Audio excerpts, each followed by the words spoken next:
students, this is a short note on the flexor retinaculum. So the question is, write a short note on flexor retinaculum at the wrist. Okay, so this is an important retinaculum which binds the tendons of flexor tendons which are going to the fingers, okay, of the hand. Now we should learn this short note under the following head. First I will tell you about the introduction, then I will tell you the attachment on its medial side and on lateral side, then I will tell you about the superficial relation of flexor retinaculum and then the deep relation, and lastly I will just tell you few lines about the applied anatomy, that is in relation to the carpal tunnel syndrome. So let us come to this first diagram. Okay, quickly you just draw this rough diagram with your pencil, and then I will tell you this is the radius, broad lower end, or this is the ulna. Then these are the two rows of the carpal bone, very roughly drawn. This is on the radius side, it is scaphoid, okay, lunate, triquetral, and this is the pisiform. This is trapezium, trapezoid, capitate, and this is the hamate with the hook of the hamate. So pisiform and the hamate, they are on medial side, and this is the scaphoid and trapezium you should draw onto that of the laterals. These are metacarpal, first, second, third, fourth and fifth, like that. So which hand is this? Skeleton of, this is of the right side, okay, right hand. Now let us come to the introduction, okay, of this. So let us first we come to the introduction of this flexor retinaculum. Now this flexor retinaculum is a strong fibrous band. It is a modification of the deep fascia in front of the wrist joint, okay. So it is a strong fibrous band which bridges the anterior concavity of the tunnel, and this tunnel along with the, if you see it in cross section of the distal row of carpal bone, this is the trapezium, trapezoid, capitate and hamate, and this is that fibrous band to which we are referring as flexor retinaculum, okay, to the flexor retinaculum.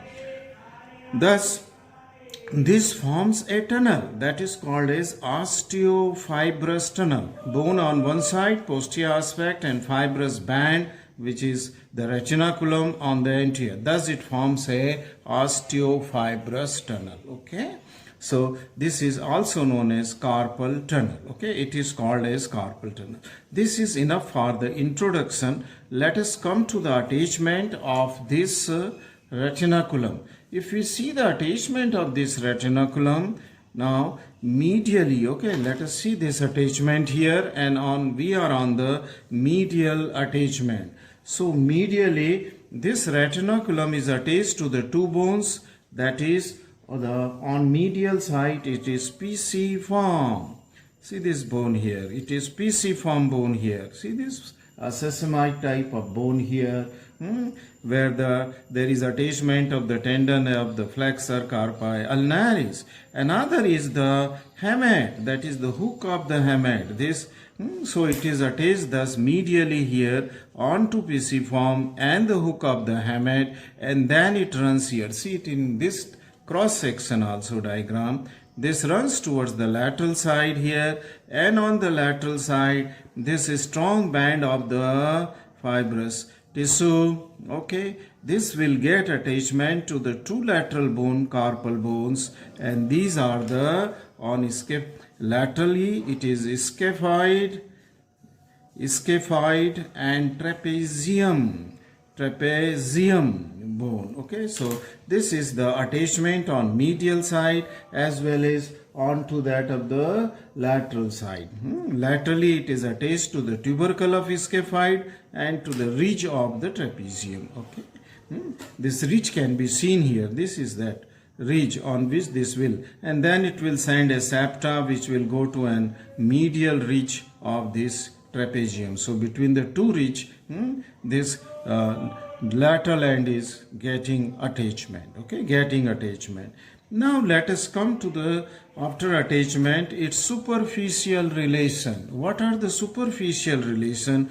Structures which lie onto the superior surface of this fibrous band. Okay, and this fibrous band is a very small band, like the stamp of the postage stamp. Okay, in the olden days there were the postage stamp to fix onto the cardboard, I mean say the postcard, or onto the cover. Okay, you have seen that. So this is of that size only. It is not a very big as it is shown in this diagram. Now let us come to the superficial relation of this flexor retinaculum. Okay, now this flexor retinaculum, superficially it will be showing the tendon of the palmaris longus. So let me draw the tendon of the palmaris longus. Okay, I will use this color. This is the tendon of the palmaris longus, which will pass in front of the flexor retinaculum. So let me, palmaris longus. Okay, so this is the tendon of the palmaris longus. Then on medial aspect there is an artery. Okay, more medially it is the ulnar artery, and very close to the ulnar artery, okay, near the medial margin of this retinaculum, superficially this nerve is passing, called as the ulnar nerve. So along with the vein also, ulnar artery and the ulnar nerve, they are in the medial relation, superficial medial. And if we come to the lateral relation here, this artery is here very small, this artery, very small artery is here, and this is the superficial palmar branch of the radial artery. Super, because the deep artery, I mean say the other artery, deep artery, that will wind around is anatomical snuff box. Okay, so this is the superficial, which will take part in formation of the superficial palmar arch. Okay, superficial. So this is the superficial palmar branch. There may be sometime cutaneous nerve lying here, sometime nahi. It means it is always there. Median palmar cutaneous branch and the palmar cutaneous branch of the ulnar nerve, which will go and supply the skin of the palm. So cutaneous branch are also there, one from median nerve and another from. Just remember this. I will revise it from medial to lateral side, which is ulnar nerve, ulnar artery, palmaris longus tendon, which is fusing with this retinaculum. Okay, and then the superficial palmar branch of the radial artery, and beside cutaneous branches. These are superficial relation. Let us come to the deep relation. And in deep relation, I told you that on medial side, the flexor retinaculum, it divides into two slits, and within the slits, on in the groove of the trapezium, there is the presence of this tendon, and this tendon is that of the flexor carpi radialis. Okay, and it is surrounded by synovial sheath.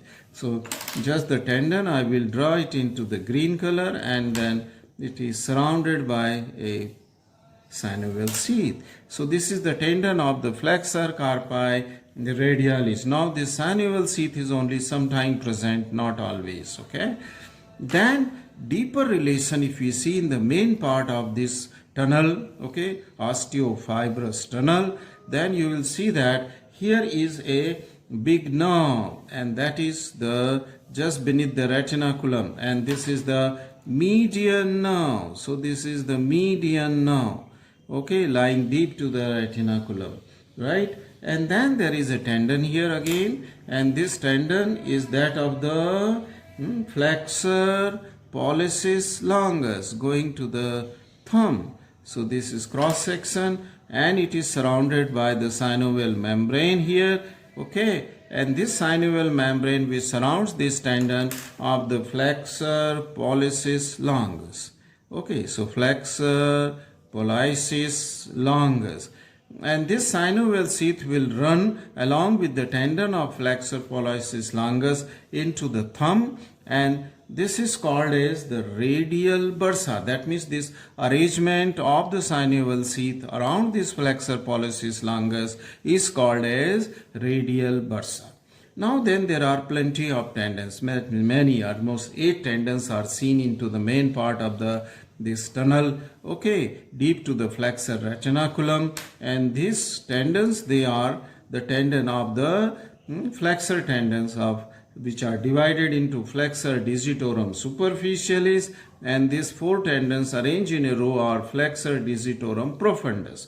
So these four tendons here are the flexor digitorum superficialis, okay, and these four tendons, they are flexor digitorum profundus. So just mention this, note down in your notebook. Flexor digitorum superficialis and flexor digitorum profundus. Now commonly, usually these all tendons, they are covered by also the synovial sheath. In a common synovial sheath, or sometime a synovial sheath may divide into to enclose the flexor digitorum profundus, okay, and flexor digitorum superficialis by a division. Otherwise, it is in a common flexor sheath of synovial sheath.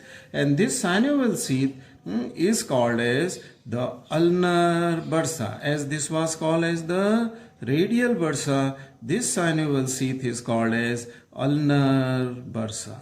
So what are the deeper relation of this flexor retinaculum? Now this is main function of this flexor retinaculum is to hold the long flexor tendons, that is the tendon of flexor digitorum superficialis, tendon of flexor digitorum profundus, okay, and then the tendon of flexor pollicis longus in a narrow space. Hold it in a narrow space, otherwise they will bow out, okay. This is necessary to keep it in one place close to the carpal bones for the efficient flexor function of these tendons. Otherwise they will bow out and the function will not be that efficient, okay. So this completes the superficial and deep relation of the flexor retinaculum. Let us come to the applied importance, and I told you this applied importance is in relation to the carpal tunnel syndrome. What is carpal tunnel syndrome? Okay, because of some pathology, okay, or because of fracture of these carpal bones, okay, pathology of the neighboring structures, that is tendons or the synovial membrane, or to the this fracture of the bone or displacement of the bone, okay, it may press because it is a narrow space, and any swelling here, okay, collection of fluid will definitely press to this median nerve, because the flexor retinaculum is a very strong thickening of the fibrous tissue, which, as I said, is a modification, thickened modification of the fascia, which cannot expand because it is made up of the collagen fiber, which are inelastic in nature. Hence, this narrow space will lead ultimately to the pressure onto the median nerve, and this will lead to the pain, okay, because median nerve contain both type of fibers, sensory as well as the motor fibers. So there will be the sensation on the path of, the pain sensation, tingling, or the needle pricking sensation will be felt in the area of the nerve supply of the median nerve in hand, okay.